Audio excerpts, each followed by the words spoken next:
on a charm offence in the EAC region. Last month she visited Uganda, and today she is in Kenya. Tanzania had a frosty relationship with some of the neighbouring countries. President Hassan was recently elected as the leader of the ruling party CCM. Our correspondent in Tanzania, Daniel Kijo, joins us to unpack this now. Very good afternoon to Daniel. Let's talk about the sort of purpose of these visits that the president is embarking on. There is a sense that she is on some sort of mission to mend relationships with other countries on the continent, especially Tanzania's neighbour states. And maybe one should ask at this point, what caused the frosty relationship with her predecessor?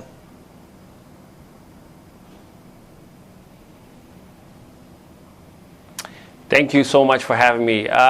Indeed, President Hassan is in Kenya for a two-day visit with the intention of connecting with a country that has a long history with Tanzania. Tanzania and Kenya have had an economic relationship for many years, cultural relationship for many years. Some tribes are found in Kenya and Tanzania, and they've both been members of both East African communities since the first one that failed in '77, and even this current one ongoing. So indeed it is this trip is very important for both countries. Now there are a lot of things to be discussed. For instance, issues of border between Tanzania and Kenya over the last couple of years.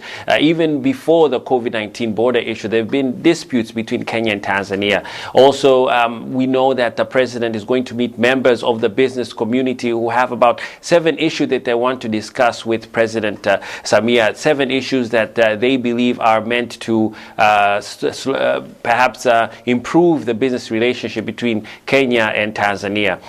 We know that tomorrow the president will address the Kenyan parliament, and after that, where both business community members from Kenya and Tanzania will present these 7 issues. Now, we don't know these 7 issues, what they are, but we believe they're intended to restore trust between the two countries. Perhaps there will be issues discussed of non-tariff barrier issues between the border state, the border of these two states. We also know perhaps it could be about harmonizing the laws and regulations that need to improve the agencies that govern the border issues. So in general, this trip is meant to ensure that Tanzania's biggest trade partner, Kenya, is in good terms with the country. So the president indeed is looking to make things better.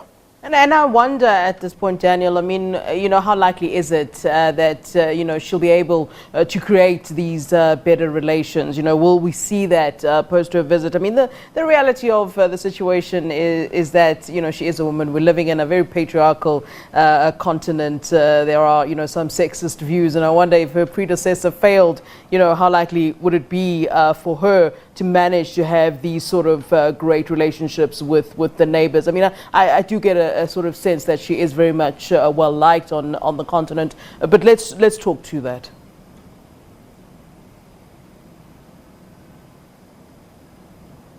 Yeah, well, in fact, it's an interesting point that you raised, but I think President Hassan is very confident in her role as president and the leader of Tanzania. In fact, one of her speeches initially when she took office after the late president has been laid to rest, she said that the lady that you see in front of me is a true and complete president and leader. So she made it clear that she intends to do the job of presidency well, and she intends to be a good leader.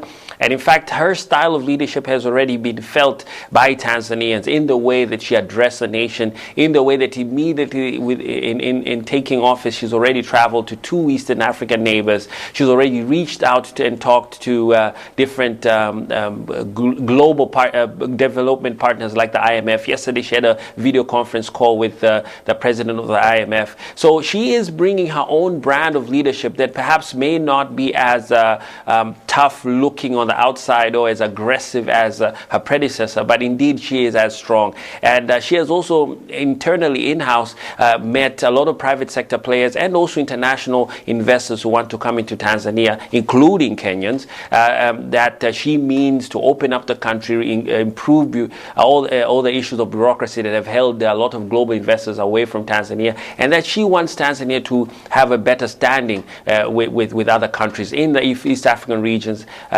as well as Africa Africa and the world as well. It's starting with Kenya, who is a big player. Daniel, a pleasure as always. Thank you very much for speaking to us. That's Daniel Kijo, who is our correspondent in Tanzania. Let's then quickly wrap up this hour with this.